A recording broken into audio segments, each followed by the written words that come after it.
Estamos grabando. Muy bien. El día de hoy vamos a platicar sobre los contratos traslativos de dominio. ¿Qué quiere decir traslativos de dominio? ¿Se recuerdan? Dominio igual propiedad. Cuando nosotros hablamos de dominio, hablamos de propiedad. Si yo tengo el dominio sobre esta casa, ¿qué quiere decir? Que yo tengo la propiedad, ¿verdad? Ese es el dominio. Dominio, pues, se entiende como lo mismo que propiedad. De hecho, la inscripción de propiedad, por ejemplo, cuando ustedes escriben por primera vez un bien, esa se llama primera inscripción de dominio. Segunda inscripción de dominio, tercera inscripción de dominio, ¿verdad? Entonces se van contando en el orden que van haciendo las inscripciones de un bien. Entonces, ese es el dominio. Entonces, ¿para qué sirven los contratos traslativos de dominio? Los contratos traslativos de dominio o de enajenación, les llaman también algunos los contratos de enajenación. Básicamente son contratos que sirven para trasladar la propiedad de un bien a otra persona. Yo tengo el dominio de esta casa es de mi propiedad. Yo la puedo vender. Bien, yo le puedo trasladar la propiedad de la casa a otras personas. Por eso se llaman traslativos de dominio. Ahora, hay varias formas en que se puede realizar esa traslación de dominio, ¿verdad? Básicamente los contratos traslativos de dominio que tenemos nosotros son tres. Tenemos el contrato de compraventa, el contrato de permuta y el contrato de donación. Yo siempre les digo de que en los contratos de compraventa, o en los relativos de dominio, mejor dicho, hay tres cosas que podemos hacer. Te lo vendo, te lo cambio o te lo regalo. En la compraventa vendemos el bien o compramos el bien, depende de qué lado estemos. En la permuta lo que sucede es que cambiamos un bien. Yo tengo un bien, usted tiene otro. Entonces cambiamos el bien. Como cuando éramos niños, ¿verdad? Vos qué chilero tu carrito. A mí me gusta el tuyo. Te lo cambio, órale. Y lo cambiamos. ¿Verdad? Solo que ahora van a ser bienes pues, más grandes y más valiosos. Y la donación, pues, te lo regalo, ¿verdad? Donar algo es regalarlo, básicamente. Es regalar algo. Entonces, miren, esos son los contratos traslativos de dominio, que es mediante el cual una persona puede trasladar a otra la propiedad de una cosa. Ahora, yo les decía, el primer contrato traslativo de dominio que vamos a ver es la compraventa. Este es el más extenso de los tres, ¿verdad? La compraventa es el más extenso de los tres contratos. Y, pues básicamente,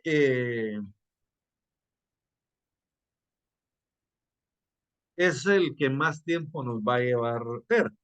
Pero yo confío en que los vamos a terminar todos el día de hoy. Puede ser que nos quede uno para la otra clase, puede ser, pero yo confío en que los terminemos el día de hoy. Bien, primero, ¿qué es la compraventa? La compraventa es un contrato mediante el cual, o sea, ¿para qué sirve el contrato? Miren, el contrato mediante el cual el vendedor transfiere la propiedad de una cosa y se compromete a entregarla. No solo doy la propiedad, también, o sea, la tengo que entregar. Si vendo la casa, la tengo que desocupar para que lo ocupe. Si yo vendo un carro, pues yo tengo que entregar la llave del carro que se lo lleve. En la obligación de entregar. ¿A quién? Al comprador, a cambio de un precio. El comprador se compromete, o él se compromete a pagar el precio por lo. Entonces yo soy el propietario de una casa, la vendo a otra persona y esa otra persona se compromete a darme a cambio un precio en dinero, ¿verdad? En dinero. Porque si lo que me dan son bienes, entonces no es compraventa, es una permuta. Entonces, ¿qué es la compraventa? Es el contrato mediante el cual una persona llamada vendedor transfiere la propiedad de una cosa y se compromete a entregarla a otra persona llamada comprador, quien a su vez se compromete a pagar un precio en dinero. Y eso básicamente es la compraventa. Cuando hablamos nosotros de la compraventa, tenemos que platicar de cuáles son sus elementos.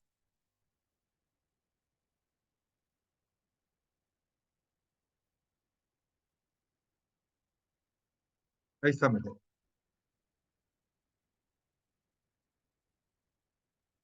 Tenemos que hablar de los elementos. Como todo contrato, la compraventa tiene tres elementos.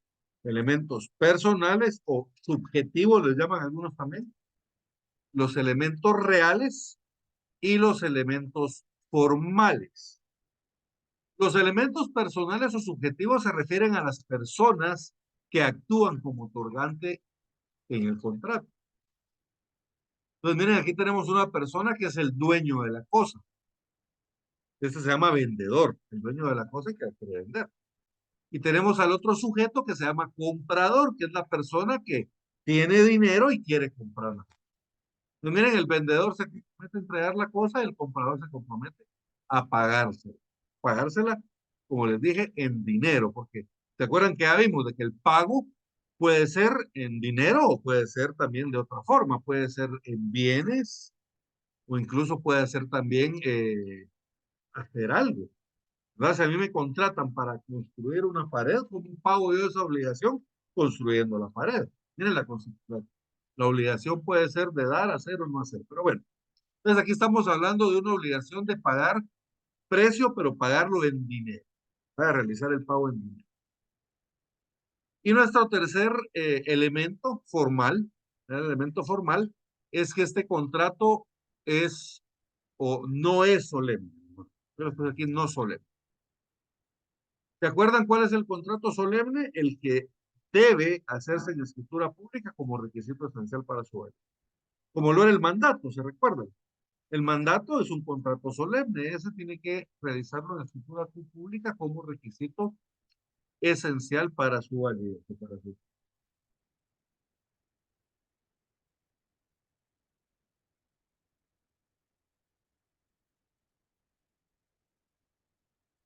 Entonces, este contrato de compraventa no es solemne. Este no se debe hacer como en escritura pública como requisito esencial para su validez. Entonces, por ejemplo, si yo le quiero vender, Eduardo, mi teléfono, se lo puedo vender. Vamos a hacer el contrato verbal. ¿Se acuerdan las formas de contratar?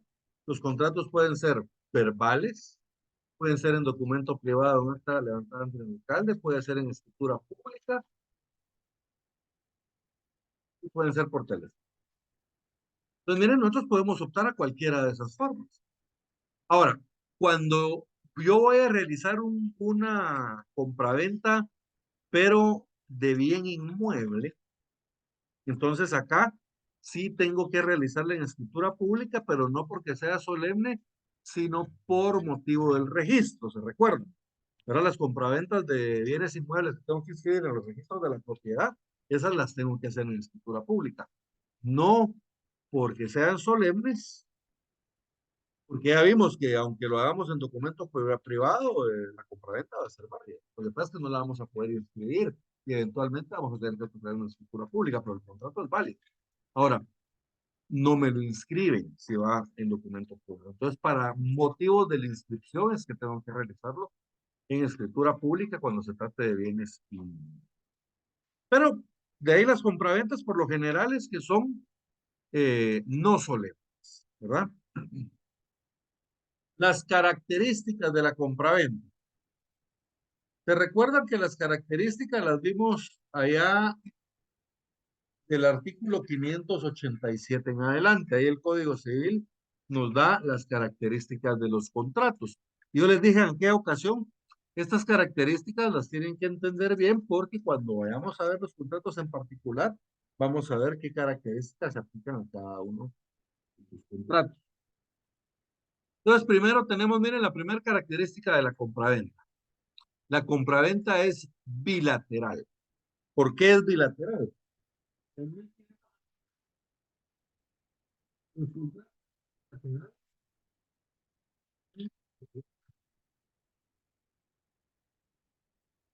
Y es lo que nos interesa. Y ambas partes se obligan recíprocamente. Aquí en la compraventa, miren, una persona se compromete a entregar un bien que es de su propiedad, a transferirle la propiedad a otra persona. Y a su vez, el otro, el vendedor, se compromete a que va a pagar el precio en dinero, en la forma pactada. Entonces, miren, aquí los dos se están comprometiendo, hay obligaciones para ambas partes. Entonces, por lo tanto, este contrato es bilateral. Muchas veces piensan que lo bilateral tiene que ver con que si comparece una o dos personas o más al contrato, no. Tiene que ver con cuántas personas se obligan. Esa es la verdadera. Podemos comparecer dos personas, pero si solo una se está obligando, es unilateral. Si se están obligando las dos, es bilateral.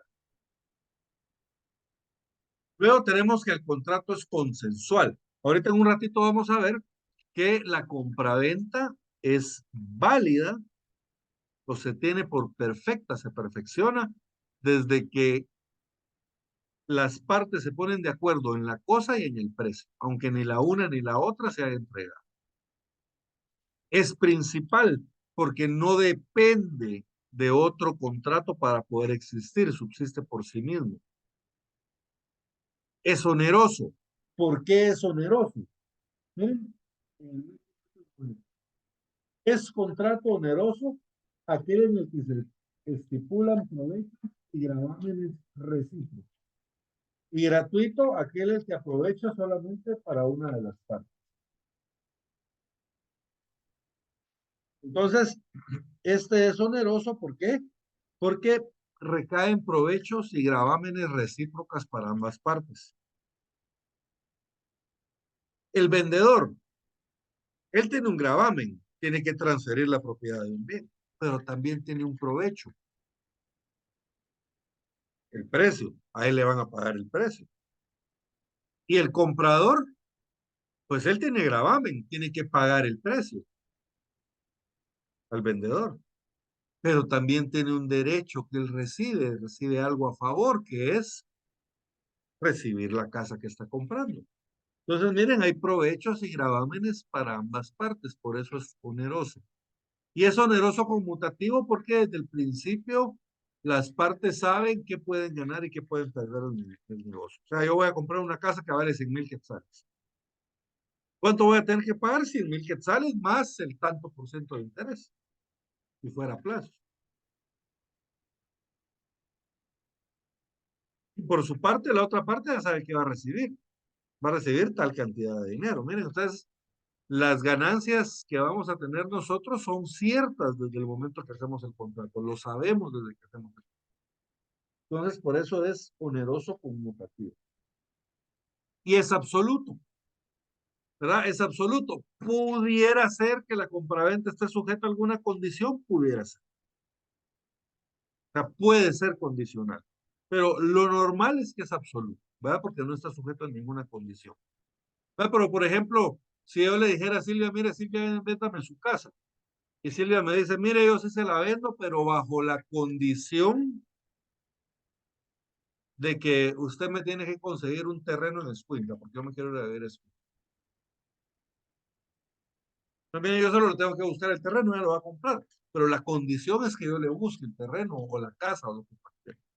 También puede estar sujeto a alguna condición, pero no es lo normal. Lo normal es de que la compraventa va a ser absoluta.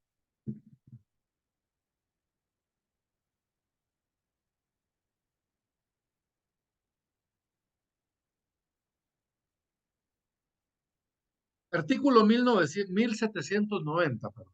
Artículo 1790. Por favor, Silvia. Artículo 1790.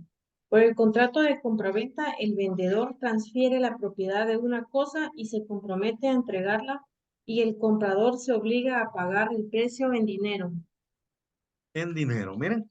Entonces, por la compraventa, el vendedor transfiere la propiedad de una cosa y se compromete a entregarla y el comprador se obliga a pagar el precio en dinero. Miren, sencilla la compraventa. Ahora, hay algunas reglas que se aplican a la compraventa. Primero, lo que les decía hace un momento. El contrato de compraventa se perfecciona entre las partes desde el momento en que ellos se ponen de acuerdo en cuanto a la cosa y el precio, aunque ni la una ni el otro se hayan entregado. Yo le digo a Silvia, mire Silvia, le vendo mi teléfono. ¿En cuánto? Me dice Silvia, se lo vendo en 500 quetzales.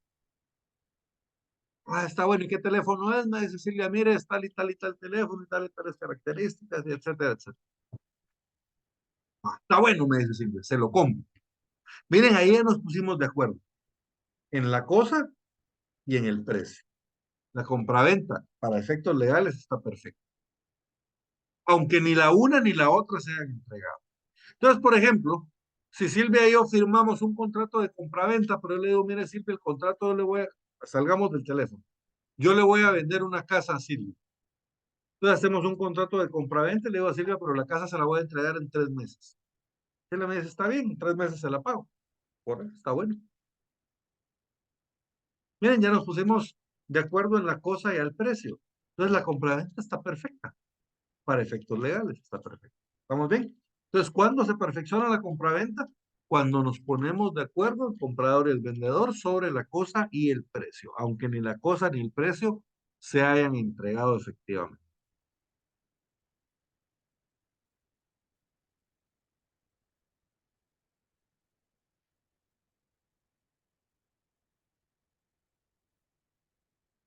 Establece. El contrato de compraventa queda perfecto entre las partes desde el momento en que convienen en la cosa y en el precio, aunque ni la una ni el otro se hayan entregado. Aquí, jóvenes, les quiero advertir de que hay algunas ediciones del Código Civil que traen un error. Hay algunos artículos que el artículo 1791 regula. El contrato de compraventa queda entre las partes desde el momento en que convienen en la cosa y el precio. Miren, le hace falta la palabra perfecto. Entonces, si les falta la palabra perfecto, por favor, agréguensela. Porque el texto, el verdadero texto del código sí lleva la palabra perfecto. Solo algunos códigos son los que traen este error.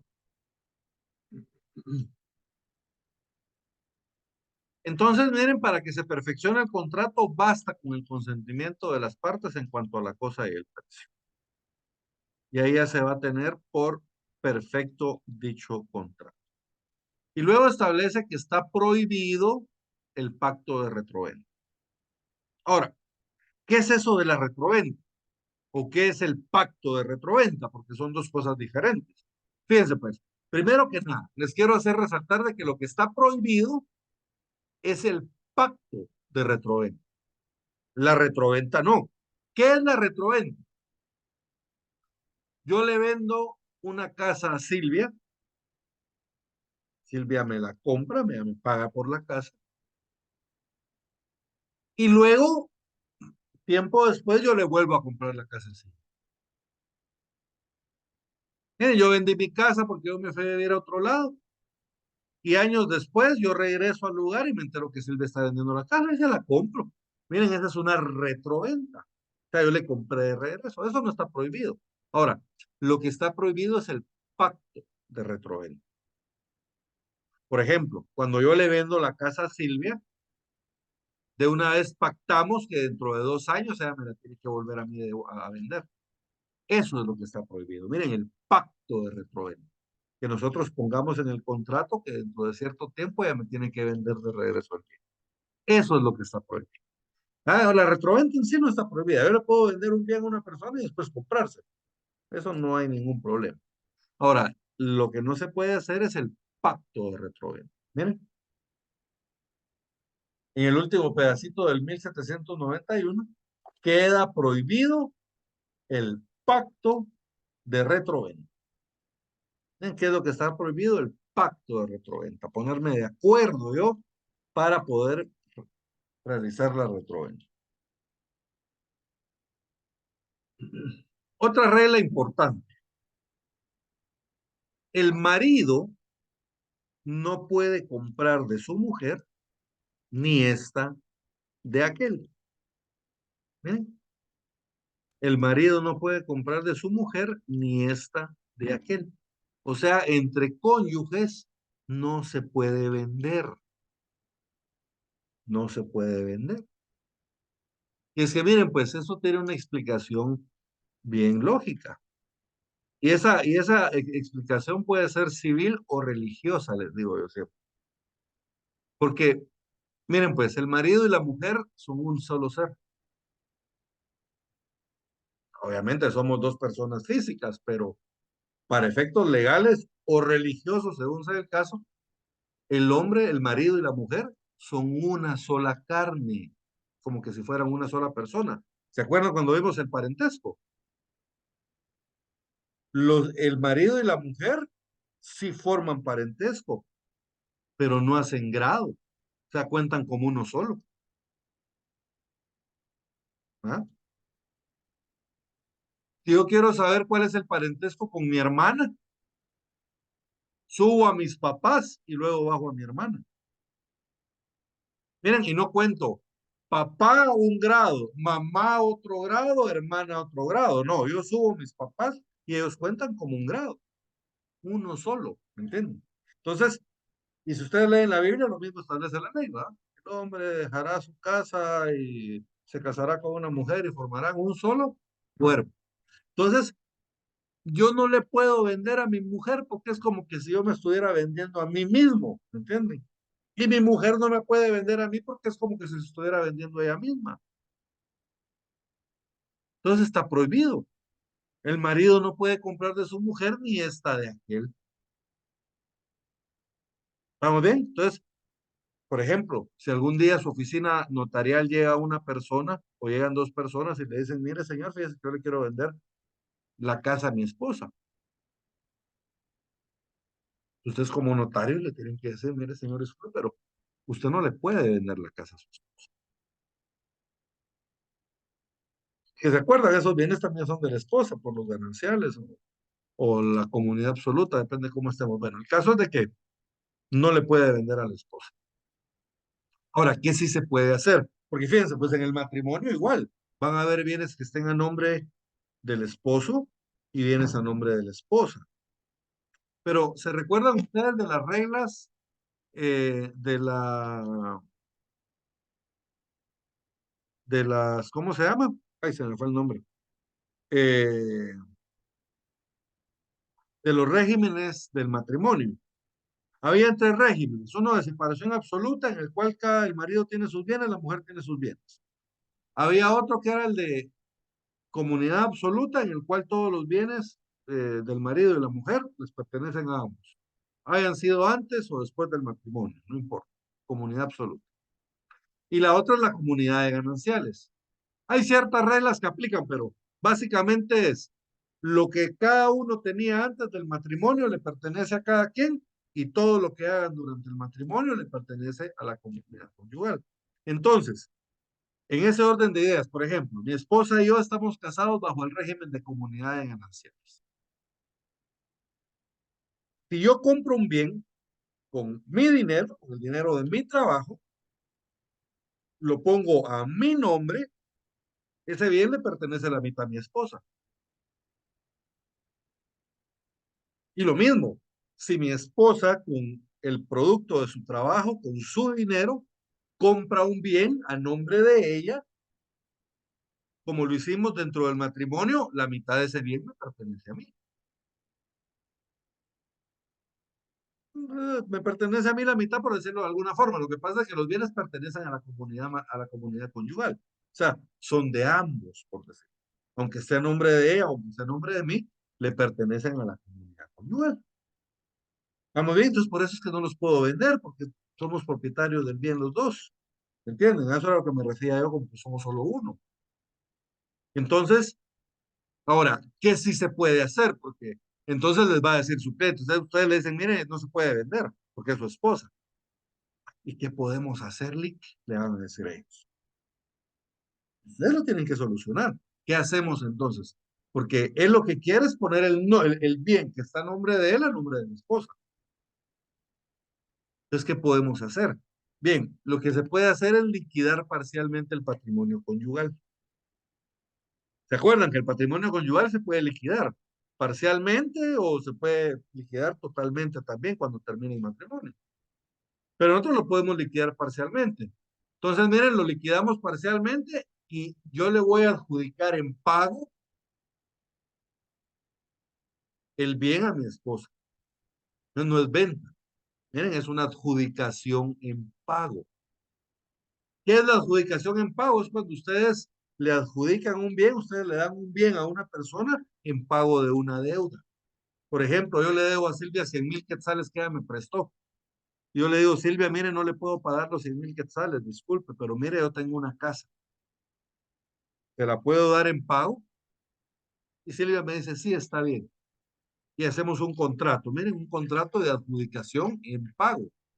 Yo manifiesto que soy deudor de Silvia por la cantidad de 100,000 quetzales y como no se las puedo pagar, le quiero adjudicar un bien y ella acepta la adjudicación y le paso la propiedad del bien a ella. Entonces lo mismo sería con la liquidación del patrimonio conyugal. Al liquidar el patrimonio conyugal yo le voy a tener que dar parte del valor del patrimonio a mi esposa. ¿Y cómo se lo pago? Adjudicándole un bien. Eso sí se puede. Miren, la adjudicación en pago de bienes por liquidación del patrimonio conyugal. ¿Quedó claro eso, jóvenes?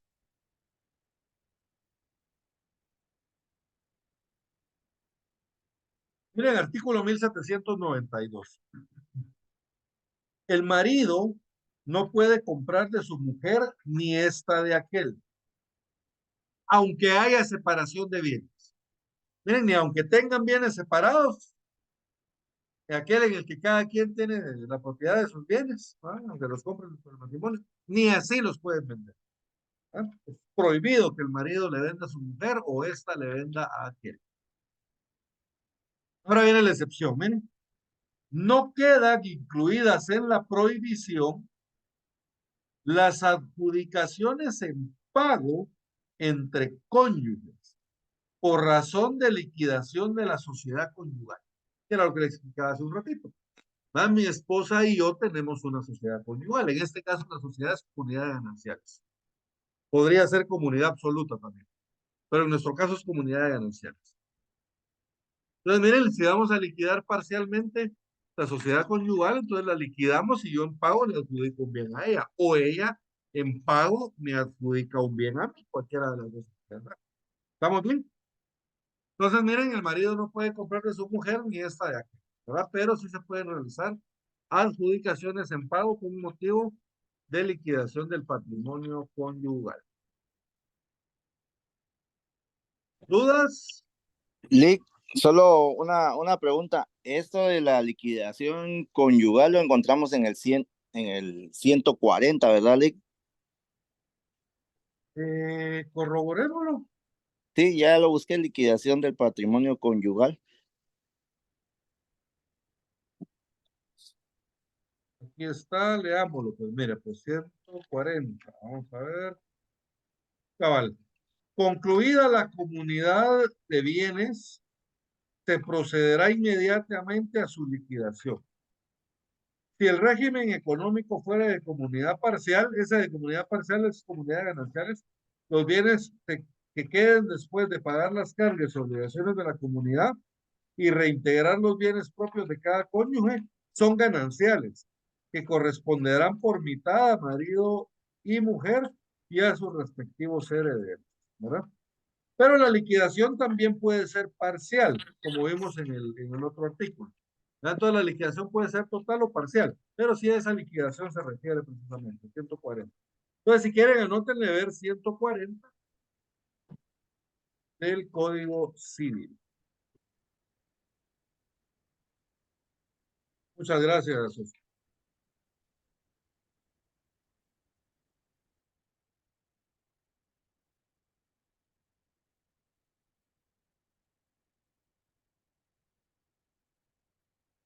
Muy bien.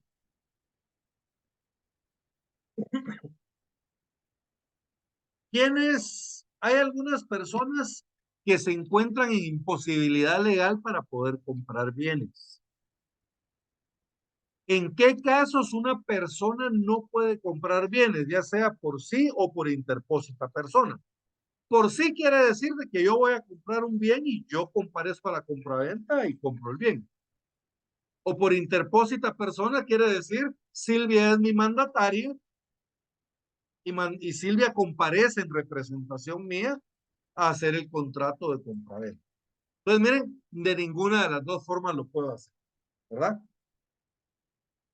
Y si lo hago por una persona que no fuera mi mandatario, por ejemplo, le digo, Oscar, mire, hágame favor de comprarme ese bien, haga como que si lo compra para usted, pero realmente el bien es para mí. Ahí ya estaríamos, ¿se acuerdan? En la simulación, ¿verdad? En la simulación, ¿se acuerdan que lo vimos en las obligaciones eh, al principio del derecho de obligaciones?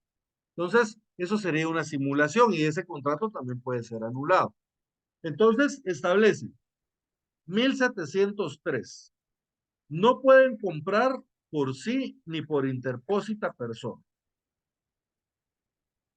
Los administradores de bien, los que tengan bajo su administración. ¿Se acuerdan quién es el administrador de bienes? En la ausencia, ¿se acuerdan? Declaramos ausente una persona y le nombramos un defensor judicial para que lo defienda en juicio o para que demanden su nombre, también podría ser. Luego, si hay bienes que administrar, vamos a nombrar a un guardador de bienes. Este guardador de bienes es el encargado de administrar los bienes, pero este no es pariente del ausente. Y luego, si la administración se la otorga el juez a parientes del ausente, este cargo ya no se llama guardador, sino que ahí se llama administrador de bienes. Pues el administrador y el guardador de bienes no pueden vender los bienes que estén bajo su cuidado. No pueden comprar, perdón, los bienes que están bajo su cuidado. Dos, los depositarios judiciales, interventores, síndicos y liquidadores, los bienes del depósito, intervención, quiebra o liquidación, ¿verdad? Los jueces y demás funcionarios, empleados o abogados, expertos, procuradores y mandatarios judiciales, los bienes que son objetos de los expedientes o diligencias en que intervienen. O sea, por ejemplo, si yo estoy interviniendo en un juicio como abogado, en un juicio donde unas partes están peleando por un bien, yo no puedo comprar ese bien. ¿Estamos bien? A eso se refiere. Lo mismo con los abogados y demás funcionarios de los mismos juicios. Los corredores, martilleros, jurados, los bienes cuya venta se hace con su intervención. Y los notarios, los bienes cuyas actas de remate autoricen. Miren, aquí estamos en el remate de bienes, cuando se hace la subasta y la venta de los bienes que están siendo ejecutados. Pues todos los que intervienen en ese remate, a eso se refiere a los martilleros y los corredores jurados, no pueden comprar los bienes objeto del remate.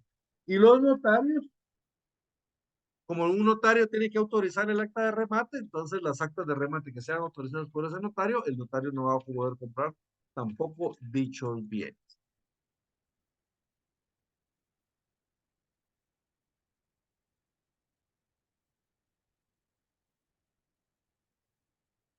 Luego,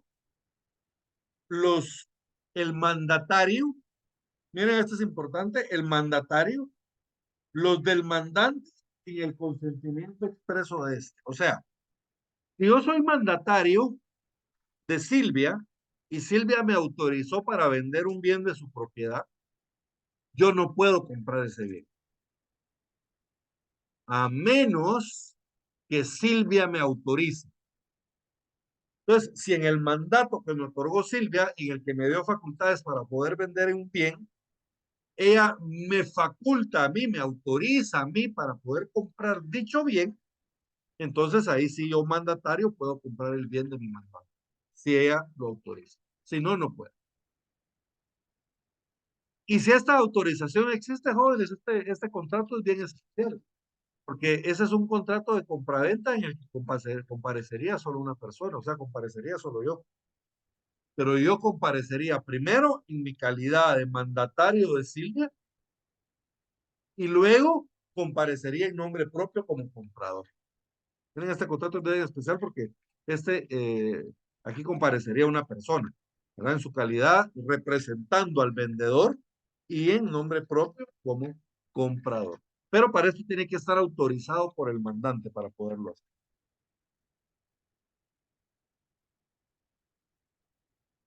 Si fuera a examinar privados, miren, esta sería una bonita escritura para ponerla. ¿Ah? Está fácil porque solo comparece una persona, pero tenemos que hacer correctamente la comparecencia de la persona, ¿verdad?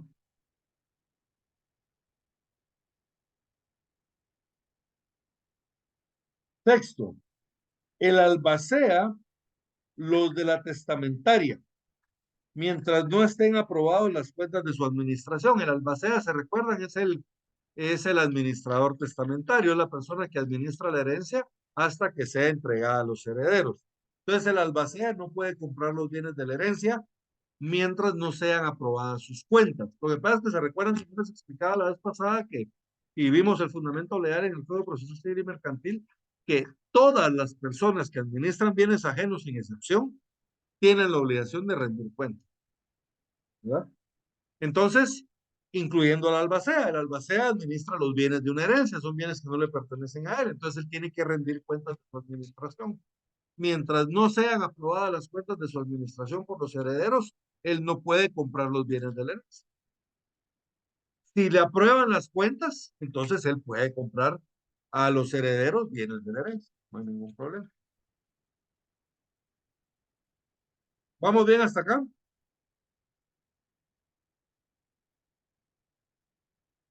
¿Quién Sí, puede sí. vender? ¿Quién puede vender? El propietario.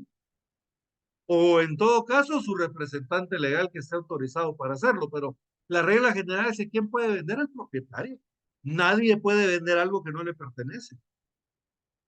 O por ejemplo, yo podría venir y decirle, Oscar, mire, le vendo la casa de Silvia. No. Claro, si Silvia me otorgó un mandato y en ese mandato me autorizó a vender, yo puedo vender. Ahí sí, pero lo estoy haciendo en representación en una representación legal. Pero fuera de eso, ninguna persona puede vender lo que no le pertenece, solo el propietario puede vender. ¿Vamos bien? Eso lo tenemos en el artículo 1794. Ninguno puede vender sino lo que es de su propiedad.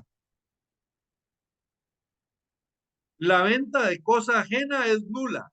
Miren, si yo vendo algo que le pertenece a Silvia, esa compraventa es nula.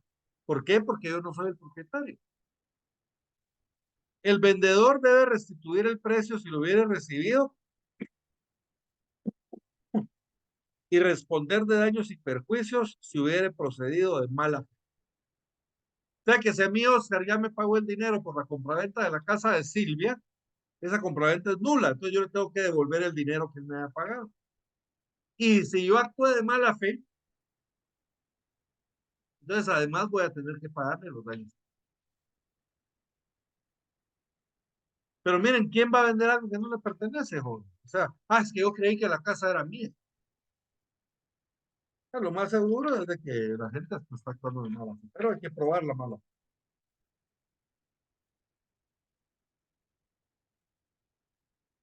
El que comprare lo suyo por haberle creído de otro tiene derecho a conservar la cosa y que se le restituya el precio. O sea, imagínense, yo tengo un bien que no sé que es mío y me lo venden y lo compro, pero resulta que el bien es mío. Entonces yo tengo derecho a quedarme con el bien y a que me devuelvan el precio, ¿verdad? Obviamente no puedo comprar lo que me pertenece.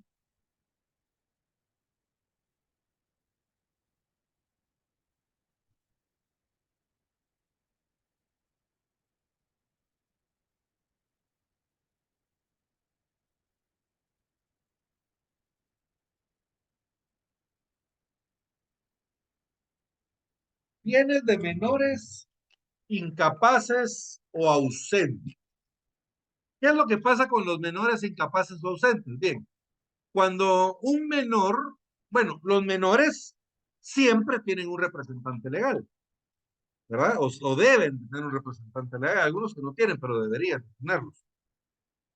Igual pasa con los incapaces. Un menor es una persona que aún no ha cumplido los 18 años.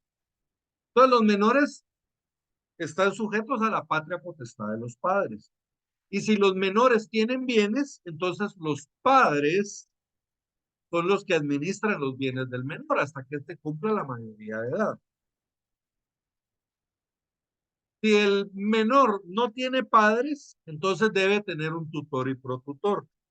Y el tutor y el protutor son los encargados de administrar los bienes del menor. Lo mismo pasa con el incapaz. ¿Quién es el incapaz? Es aquella persona que es mayor de edad, pero que fue declarada en estado de interdicción porque padece de una enfermedad que la priva del discernimiento. Entonces, los incapaces deben de tener representante legal. Se les nombra un tutor y un protutor, ¿verdad? En el momento en que se les declara incapaces. Y los ausentes, bueno, se le declara ausente una persona para que a esa persona, como ya les dije hace un momento, se le pueda nombrar un defensor judicial, un guardador o un administrador de bienes, según sea el caso. Bien, entonces, los padres en ejercicio de la patria potestad, los tutores y los administradores y guardadores de bienes de los ausentes, ¿pueden vender bienes de estos? La regla general es que no pueden, a menos de que tengan o cuenten con una autorización de utilidad y necesidad. Esa autorización puede ser judicial o notarial, ¿verdad? Ese trámite es un trámite que está regulado en el Código Procesal Civil y Mercantil, pero también está regulado en la ley reguladora de la tramitación notarial de asuntos de jurisdicción voluntaria. A partir del artículo 11 de la ley de jurisdicción voluntaria tenemos disposición y gravamen de bienes de menores incapaces o ausentes. Entonces aquí hay un trámite que se tiene que seguir para probar la utilidad y la necesidad. La utilidad o la necesidad de vender o gravar un bien del menor.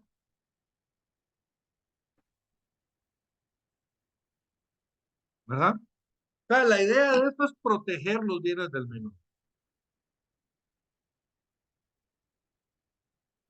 Proteger los bienes del menor, entonces la persona que está administrando sus bienes tiene que probar que para el menor va a representar alguna utilidad o alguna necesidad vender o grabar el bien. ¿Qué sería una utilidad? Una ganancia. Por ejemplo, el menor tiene una casa que vale 100,000 quetzales, pero le están ofreciendo pagarle 1,000,000 de quetzales por la casa. Pues miren, eso puede ser una utilidad. Con eso yo le podría comprar varias casas al menor. Hay una utilidad, hay una ganancia. O puede ser una necesidad. El menor está enfermo, necesitamos operarlo y necesitamos pagar 75,000 quetzales de una operación. Pues miren, necesidad, ¿no? Utilidad o necesidad, ganancia o una emergencia, digamos. Entonces, esto lo tenemos que probar en el procedimiento de jurisdicción voluntaria, que lo vamos a ver más adelante, y ya teniendo una justificación, entonces ya se puede realizar la compra. ¿Quién tiene la obligación de verificar que se haya hecho esta o que se haya cumplido con esta obligación? Adivinen, al notario. Esa es una obligación que van a tener ustedes como notarios. Ustedes son los que saben de derecho.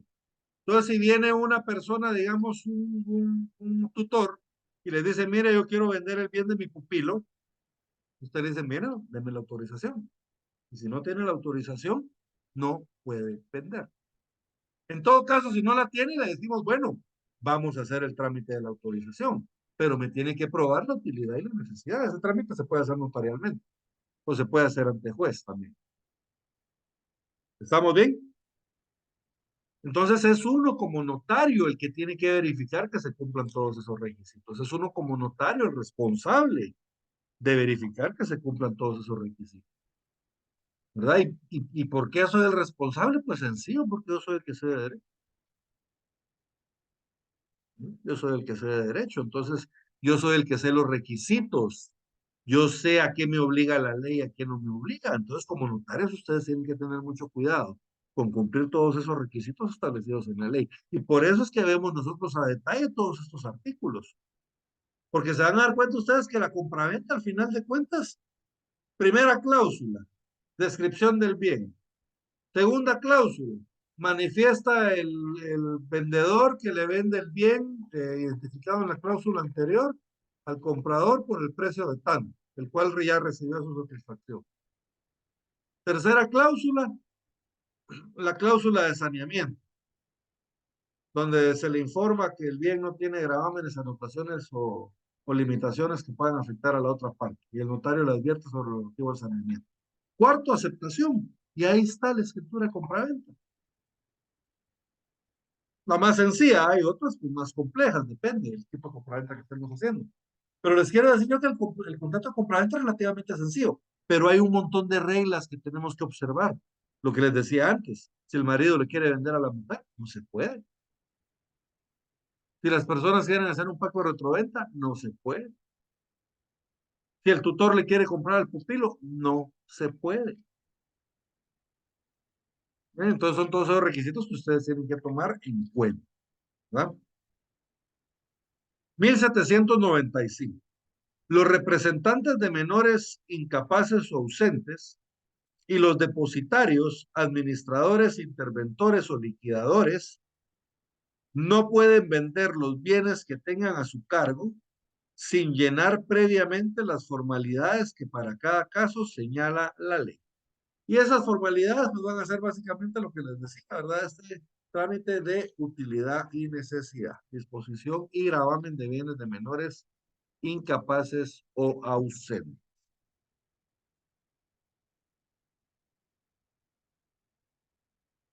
Si nosotros nos vamos a la tutela,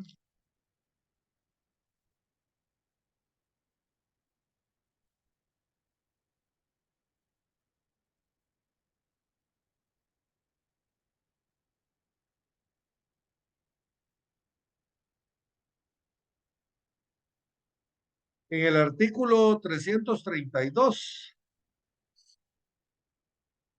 ahí establece el tutor necesita autorización judicial para enajenar o gravar bienes inmuebles, derechos reales del incapacitado, etcétera, ¿verdad? Entonces, a esas se refiere.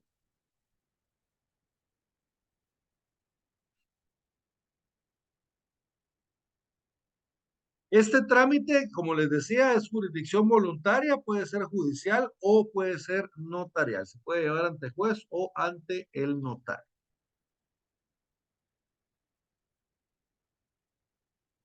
No hay compraventa sin precio. En toda compraventa se debe fijar un precio en dinero. Si yo le digo a Silvia, Silvia, le vendo mi casa, pero ella no me paga un precio, entonces no es compraventa. Tal vez era una donación, pero para que sea compraventa, debe haber un precio en dinero. En dinero, porque si es en bienes, no es una compraventa, es una permuta. Yo le estoy cambiando un bien por otro bien. Entonces, para que sea compra-venta, tiene que ser un precio en dinero. ¿Se dan cuenta? Ya vamos viendo la diferencia entre donación, compra-venta y permuta. ¿Ah? En las tres se traslada el dominio, pero de forma diferente. En una es a cambio de un precio. En otra se transmite gratuitamente. Y en la otra es a cambio de bienes. ¿Ah? Compra-venta, donación, permuta, respectivamente. Entonces, en la compraventa siempre las partes tienen que convenir en un precio. Mire, Silvia, yo le vendo mi teléfono en 500 quetzales, pero mi teléfono vale 5,000. No importa. Si nosotros nos ponemos de acuerdo en que yo se lo vendo en 500, se lo vendemos en 500, no hay ningún problema. Autonomía de la voluntad. Entonces, miren, el precio lo fijamos nosotros. Lo mismo pasa. Mi teléfono vale 500, pero yo le digo, Silvia, le ofrezco mi teléfono en 5,000 quetzales, ella me lo quiere comprar en 5,000. Estamos bien. no hay problema. Siempre y cuando no le esté engañando o algo, ¿ah? Pero eso es otra cosa. Pero estamos hablando de un acuerdo de buena fe, en el cual ellos nos pusimos de acuerdo con un precio, aunque el precio sea alto o bajo, no hay ningún problema. Pero las partes deben fijar el precio, o por lo menos deben de fijar la manera de determinarlo. Por ejemplo, si yo le voy a comprar una casa a Silvia, nos ponemos de acuerdo en el precio, 100,000 quetzales. Estamos de acuerdo, lo pactamos en el contrato. Pero pudiéramos tal vez no establecer un precio, sino establecer la forma de determinarlo. Supongamos que lo que yo le voy a vender a Silvia no es una casa, sino que yo le voy a vender una cosecha de mangos. Yo tengo una finca en Escuintla. Entonces, miren, una cosecha de mangos. ¿Cuántos mangos tiene la cosecha? A ver. Entonces, miren, para determinar el precio, por ejemplo, yo podría decirle, yo no sé el precio del mango ni cómo se vende, pero supongamos de que se vendiera por tonelada métrica. Yo le vendo a 100 quetzales la tonelada métrica de mango. Entonces, depende cuántas toneladas métricas de mango salgan en la cosecha, es la cantidad que me van a pagar. Entonces, miren, no sabemos el precio, pero sí sabemos la forma de determinar dicho precio. Incluso podríamos pactar que el precio lo fije un tercero. Mire, Silvia, yo le vendo una casa. No nos ponemos de acuerdo en el precio. Mire, contratemos un valuador y lo que el valuador diga es por favor. Entonces, miren, un tercero va a fijar el precio. En este caso, en base a un avalú que él va a hacer, ¿verdad? Pero podemos pactar entonces el precio, podemos fijar la forma en que se va a establecer el precio, se va a determinar el precio, o incluso podemos establecer que el precio lo fije un tercero. Pero tiene que haber precio en la compraventa, necesariamente. Zuli, por favor, artículo 1796.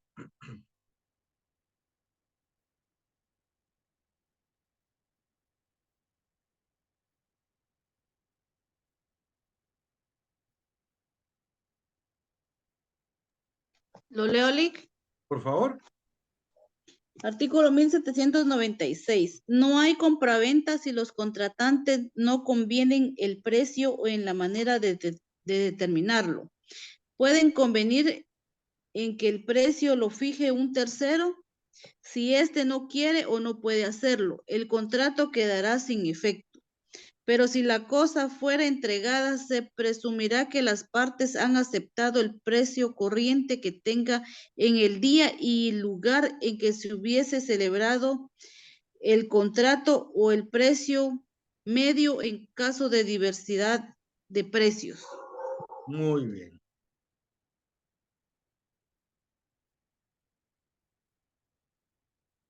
Entonces, miren, siempre tenemos que fijar un precio.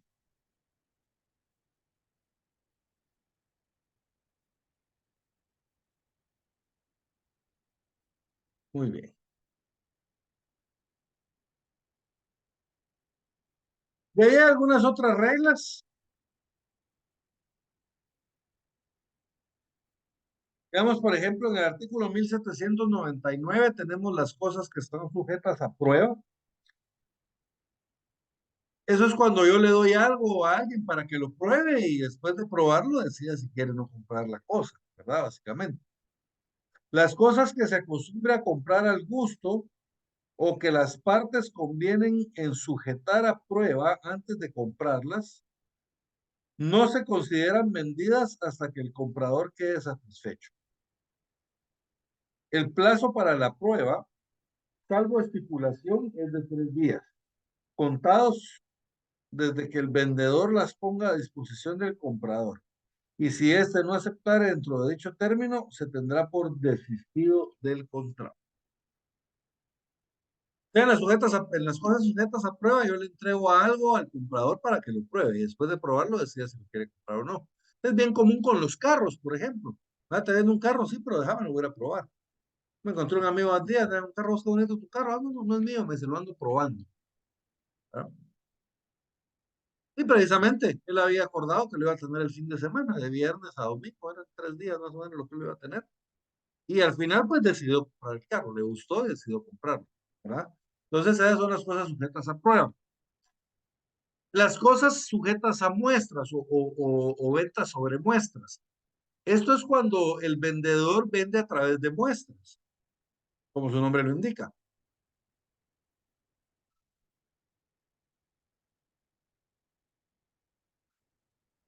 Acá la regla es de que las muestras tienen que ser, o el objeto final, digamos, vendido, tiene que ser de la misma calidad que las muestras ofrecen. 1800. Las compras sobre muestras lleva implícita la condición de resolver el contrato si las cosas no resultaren conforme a las muestras.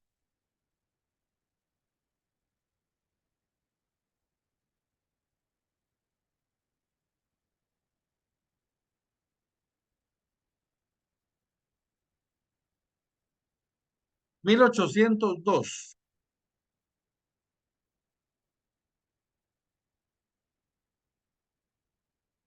En la venta de cosas que estén en tránsito, el comprador podrá resolver el contrato si no llegara en buen estado y en el tiempo convenido. Ahora, en el artículo 1805, aquí hay otras reglas que son de suma importancia.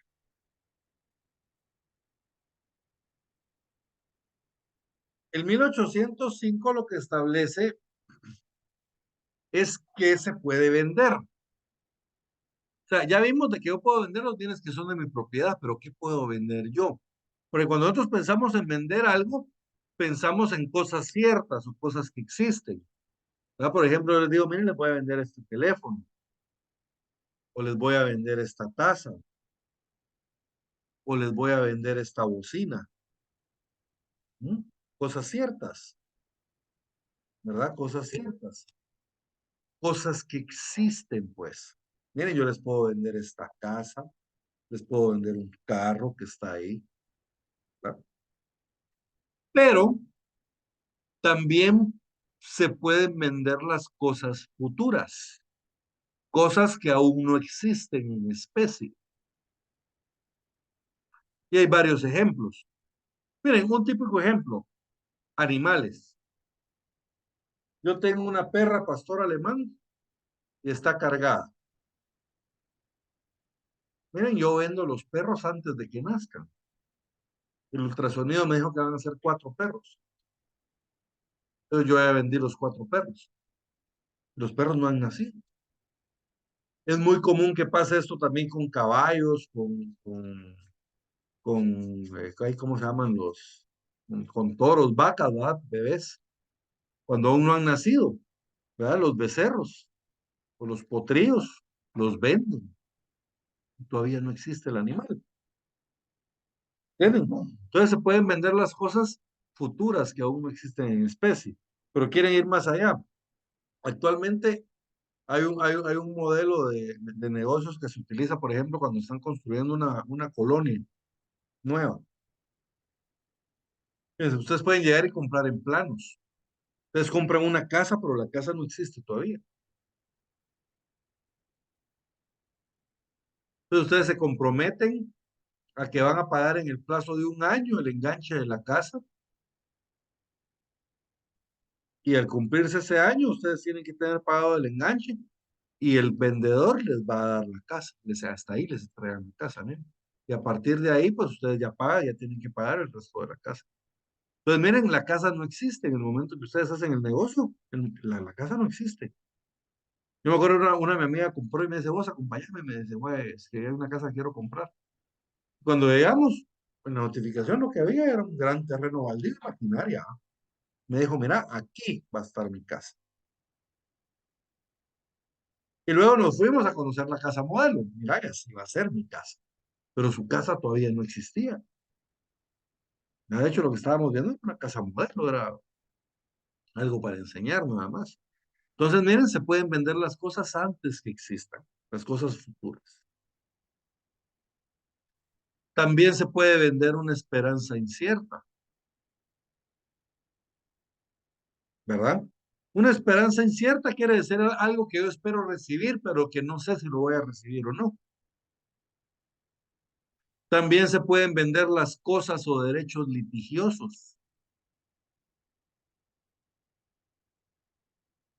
También se pueden vender las cosas con limitaciones, gravámenes o cargas. Por ejemplo, yo tengo una casa que está hipotecada o que está embargada, yo la puedo vender. O una casa que tenga usufructo, yo la puedo vender. Pero tengo que instruir al vendedor, al comprador, perdón, sobre ese gravamen que le puede afectar. Si él sabiendo del gravamen decide comprar, pues bien por él, ¿verdad? También se pueden vender derechos hereditarios. El papá de una persona falleció, entonces esa persona puede vender los derechos hereditarios sobre la herencia del papá. Entonces el que le compre los derechos hereditarios, ¿qué derecho tiene? Comparecer al proceso sucesorio como heredero y que le repartan parte de los bienes, lo que le hubiera tocado al, al que vendió sus derechos. Entonces miren, si se dan cuenta ustedes, se pueden vender un montón de cosas, ¿verdad? Básicamente se puede vender cualquier cosa, cosas que existan, cosas que aún no existan, pero que esperamos que existan. Pueden venderse cosas o derechos litigiosos. Digamos, yo tengo un bien por el cual me estoy peleando en el juzgado con otra persona. Yo puedo vender ese bien. Lo único que le tengo que avisar a esa persona y esa persona va a ir a seguir peleando el bien. Entonces, él va a seguir con el proceso, pues. No es que vaya a terminar el litigio porque yo lo vendí. No, el proceso sigue. Pero yo sí puedo venderle el bien, obviamente avisándole a la persona de que existe un litigio sobre ese bien. ¿Estamos bien? Sobre lo que se puede vender, artículo 1805. Pueden venderse las cosas futuras antes de que existan en especie y también una esperanza incierta. Igualmente pueden venderse las cosas o derechos litigiosos o con limitaciones, gravámenes o cargas, siempre que el vendedor instruya previamente al comprador de dichas circunstancias y así se haga constar en el contrato. Acá, por favor, anótenle a este artículo, ver artículo 30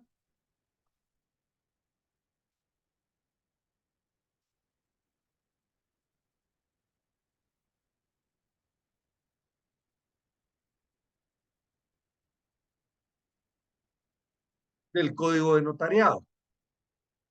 El artículo 30 del Código de Notariado establece, en todo acto o contrato, el otorgante que se obligue hará constar de manera expresa si sobre los bienes que motivan el acto o contrato existen o no gravámenes o limitaciones, cuando estos puedan afectar los derechos del otro otorgante.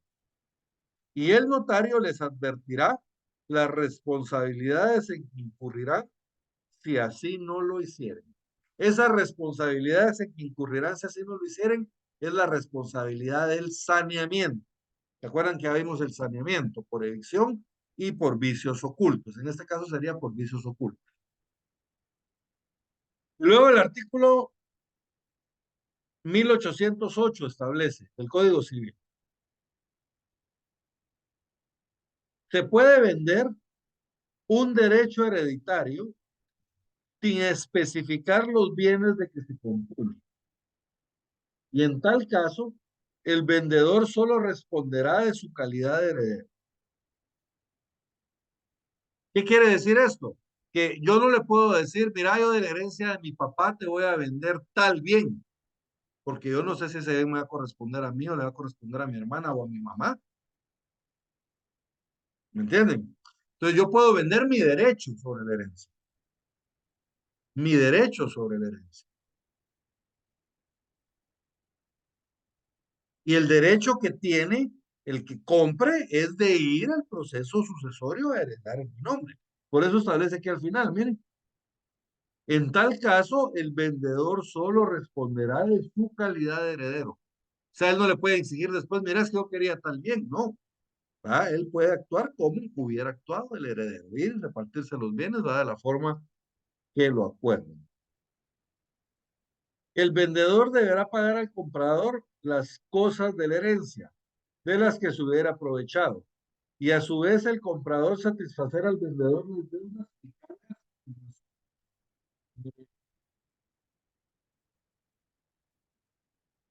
1807. Si una misma cosa, mueble, se hubiera vendido a diferentes personas, prevalecerá la venta al que de buena fe se haya en posesión de la cosa. Y si ninguno estuviera en posesión, prevalecerá la venta primera de fecha. O sea que si yo vendo un bien mueble, por ejemplo, yo le vendo un escritorio a Silvia y a Oscar, se los vendí a los dos, pero Silvia ya tiene la posesión del escritorio, entonces se entiende que a ella le pertenece el escritorio. Obviamente ya me tendré que arreglar yo a Oscar, porque él me pagó el escritorio y yo no se lo di. Entonces yo tendré que devolverle el dinero, o él me puede demandar y tendremos que arreglar nuestra situación. Pero la compraventa que es válida es la que yo le hice a Silvia, porque es la que tiene posesión del bien. Ahora, si ninguno de los dos tiene posesión del bien aún, entonces la compraventa que se hizo primero. Si se hizo primero la compraventa de Silvia, esa es la válida. Si se hizo primero la de Oscar, esa es la válida. Esto cuando se trata de bienes muebles. Cuando se trata de bienes inmuebles, aquí aplica un principio que se llama principio de prioridad, que lo tenemos regulado en el artículo 1141 del Código Civil, que es allá en el registro de la propiedad, y en el 1803, ¿verdad? Que es el que vamos a ver a continuación. Este principio de prioridad básicamente lo podemos resumir como primero en registro, primero en derecho. La primera compraventa que se registre, esa es la compraventa que es válida. Entonces, por ejemplo, si yo realicé una compraventa ayer, una compraventa hoy en la mañana y una compraventa hoy en la tarde, ¿cuál va a ser la válida? La primera que se inscriba. A nosotros decía un catedrático en la universidad, por eso es que en el registro no hay que ni dar cola a ustedes, decía. Imagínense que ustedes le dan cola a un su amigo y ese su amigo quiere inscribir el mismo contrato que ustedes, la misma compraventa, solo que a otra persona. Miren, por haberle dado cola a él, van a inscribir la compraventa de él y la de ustedes no va a ser válida. Entonces, ni en el registro hay que dar cola, decía. Entonces, miren, primero en registro, primero en derecho. Ahora, si ninguna se ha inscrito, entonces vamos a la que sea anterior en fecha. 1808. Si la cosa vendida fuera inmueble o derecho real sobre inmueble, prevalecerá la venta que primero se haya inscrito en el registro. Y si ninguna lo ha sido, será válida la venta anterior en fecha. Y anótenle 1141 del Código Civil.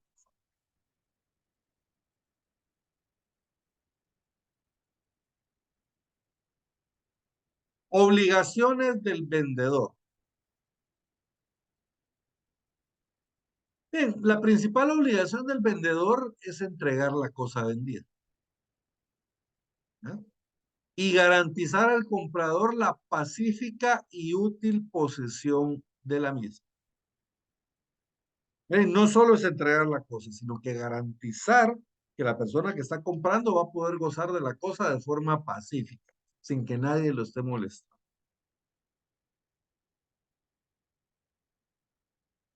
¿Dónde se debe entregar la cosa vendida? En el lugar señalado en el contrato. Y si no se señaló el lugar en el contrato, en el lugar en donde se encuentra la cosa. Miren, 1809. El vendedor está obligado a entregar la cosa vendida y a garantizar al comprador la pacífica y útil posesión de la misma. La entrega se hará en el lugar señalado en el contrato. Y a falta de convenio, en el lugar en que la cosa se encuentre al tiempo de la venta.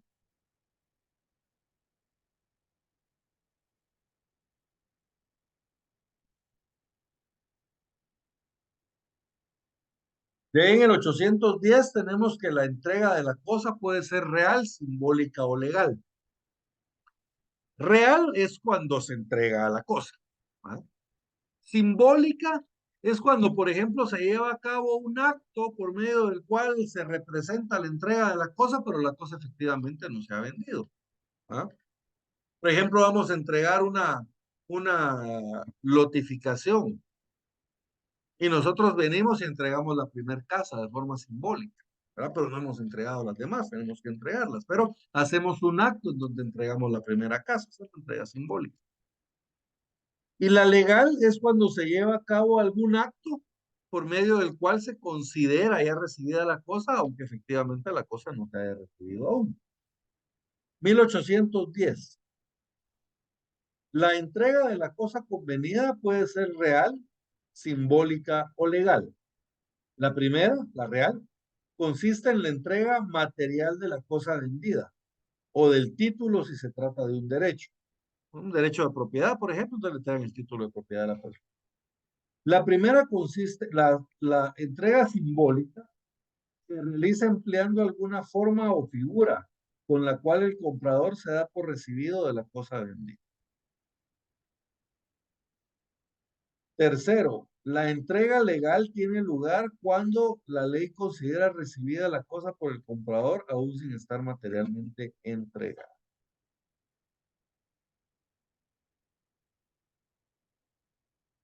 Si las partes no fijan un plazo en la compraventa, entonces se entiende que la cosa debe entregarse inmediatamente. ¿Ah? Yo puedo fijar, por ejemplo, Silvia, yo le vendo la casa y se la voy a entregar en 7 días. Fijamos un plazo en el contrato. Si no fijamos el plazo, se entiende que yo se la tengo que entregar inmediatamente. Inmediatamente. Ahora, si son cosas que se tiene que preparar su entrega, entonces van a ser 24 horas.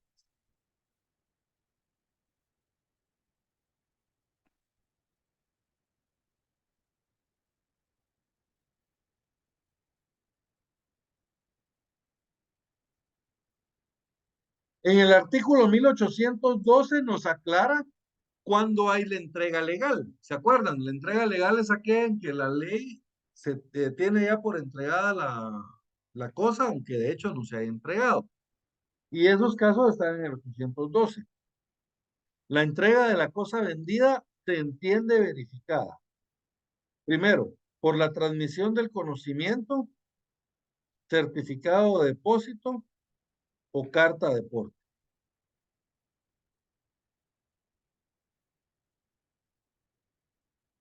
El conocimiento se refiere al conocimiento de embarque. ¿Se acuerdan que vimos ese título de crédito en mercantil? Y también vimos la carta de porte. El conocimiento de embarque ampara mercaderías que están siendo transitadas por mar. La carta de porte ampara mercaderías que están siendo transportadas por tierra o por aire.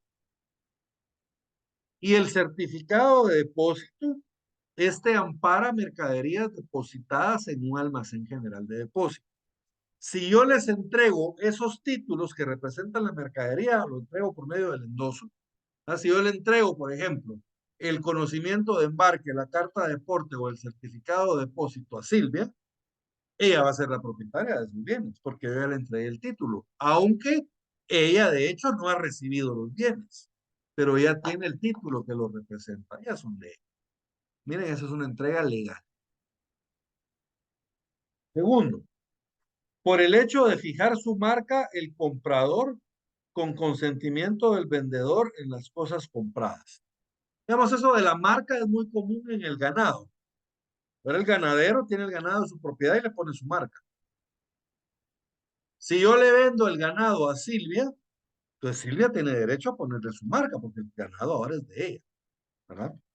Entonces, si yo permito que yo vendedor, permito que Silvia marque el ganado en mi finca cuando todavía no se lo he entregado, ya se entiende que ese ganado ya es de ella. Aunque yo todavía no se lo haya entregado físicamente, legalmente el ganado ya es. Y tercero, por cualquier otro medio autorizado por el uso. El uso es una costumbre reiterada que se da en los lugares, ¿verdad? Ciertas costumbres que quieren hacer ellos ahí. Entonces, en ese caso, si lo así es una costumbre, un uso aceptado, pues no hay ningún problema.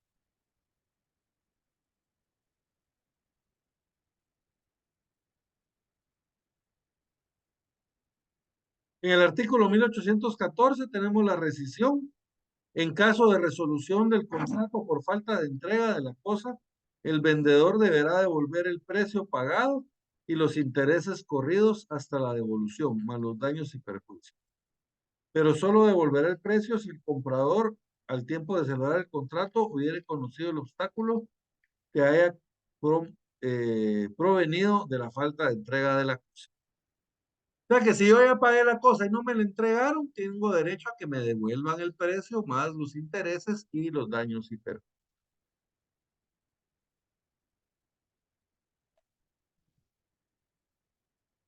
Obligaciones del comprador. La principal obligación del comprador es pagar el precio. Pagar el precio en el día, lugar y forma convenidos en el contrato, en la forma que lo estipulamos en el contrato. Entonces, miren, básicamente esa es la obligación del comprador. El comprador, su obligación principal es pagar el precio en la forma que se acordó en el contrato. 1825. La obligación principal del comprador es pagar el precio, el día, lugar y forma estipulados en el contrato. A falta de convenio, el precio debe ser pagado en el lugar y momento en que se hace la entrega de la cosa.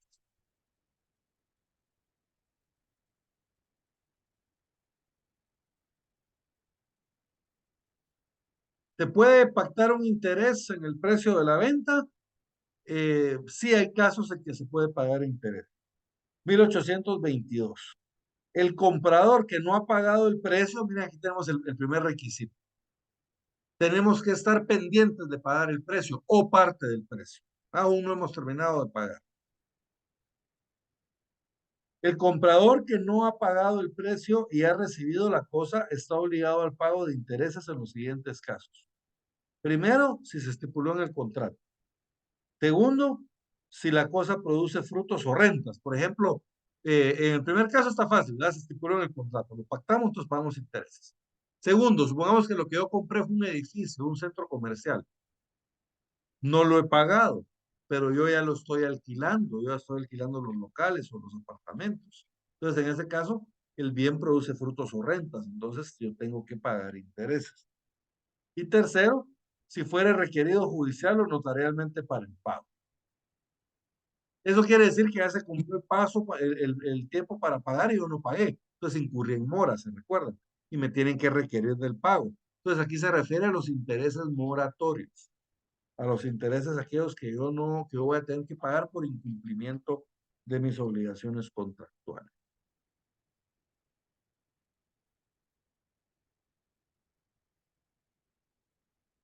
Y básicamente, jóvenes, ahí tenemos la compraventa.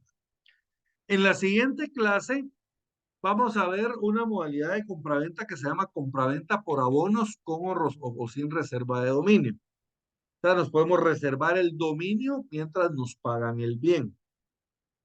Esta compraventa antes era muy utilizada, ahora es menos utilizada porque se utiliza más la modalidad de la hipoteca. Luego vamos a ver la permuta y luego vamos a ver la donación entre vivos de bien inmueble, ¿verdad? Según yo, me iba a dar tiempo a terminar todo esto en la clase de hoy, pero apenas nos dio tiempo a terminar la compraventa. Entonces, en la siguiente clase vamos a seguir con los contratos relativos de dominio, que va a ser el siguiente día martes, ¿verdad? Y el día jueves, ¿se recuerdan? Vamos a tener clase de derecho notarial, que es precisamente el código de notarial, ¿verdad? Cuando terminemos de ver los contratos, ¿verdad? En un par de semanas vamos a terminar de ver los contratos, entonces vamos a la clase del día de hoy, que va a ser de notariado. Pues vamos a ver temas de redacción y jurisdicción voluntaria y de algunas otras cuestiones ahí, actas notariales, auténticas, protocolaciones, etcétera, ¿verdad? Entonces, jóvenes, vamos a terminar la clase el día de hoy hasta acá. Como siempre fue un gusto y los veo en la clase de Derecho Notarial el día jueves. Entonces, que pasen feliz tarde y feliz noche y se me cuidan mucho. Yo estoy tratando de subirle los videos de una vez en la noche Entonces voy a tratar de subírselos de una vez el día de hoy. Y se los mando el enlace por WhatsApp.